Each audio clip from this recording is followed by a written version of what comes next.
سڵاوم کاتتان باش. ئەمڕۆ کەمالە تروشی وەزیری سامانە سروشتیەکانی کوردستان بەگوێرەی ڕاگەاندراوێکی نووسینگەی سەرۆک حکوومەتی هەرێمی کوردستان دەستی لە کاتێشاوەتەوە و لەلایەن حکوومەتی هەرێمی کوردستانەوە سەرۆک حکوومەتەوە ئەم دەست لە کاتێشانەوە پەسەند کراوە. بەگوێرەی ڕاگەاندراوەکە یاخودەوەی لە ڕاگەاندراوەکە هاتووە باس لەوە دەکرێت کە چەند جارێکە باری تەندروستی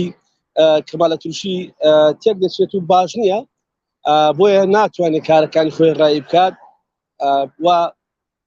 ئەمە بۆتە هۆکاری ئەوەی نەتوانێت داوامی وەزارەتەکەی بکات. نامی دەست لە کاتێشانەوەی ئاراستەی سەرۆکایەتی حکوومەتی هەرێمی کوردستان کردووە و ئەمڕۆ حکوومەتی هەرێمی کوردستان ئەم دەست لە کاتێشانەوەی پەسەند کردووە و هەر سەرۆک حکوومەت کەمال محەممەد وەزیری کارەبای ڕاست پاردووە کە بە وەکالەت کارەکانی وەزارەتی سامانە سروشتەکان ئەنجام داد تا ئەو کاتەی کەسێک دەخرێتە شوێنی کەمالە تروشی. ئەمە ڕاگەاندراوی حکوومەت و قسەی حکوومەت بوو، بەڵام ژێرەی و زانیارانەی ئێمە هەمانە لە ماوەی ڕابردووشدا چەندی جار بڵاویشمان کردوێتەوە کە کەمالە تروشی جگە لە نەخۆشیەکەی نیگەران بووە لە دۆسیەی نەوتدا لەم کابینەیدا و نیگەران بووە لەوەی کە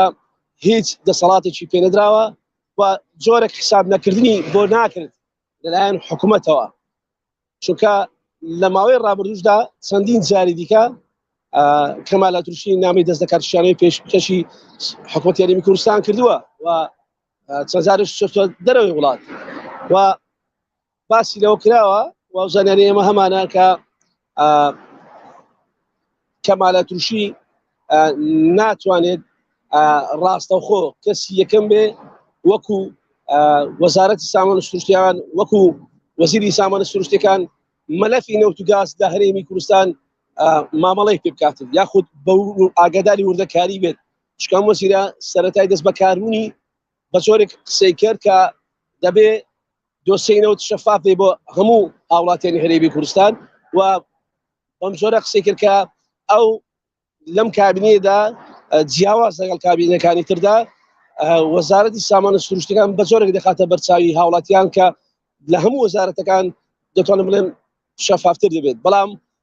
ڕێگریەکانی بەردەمی نەبوونی دەسەڵاتەکانی نیگەرانەکانی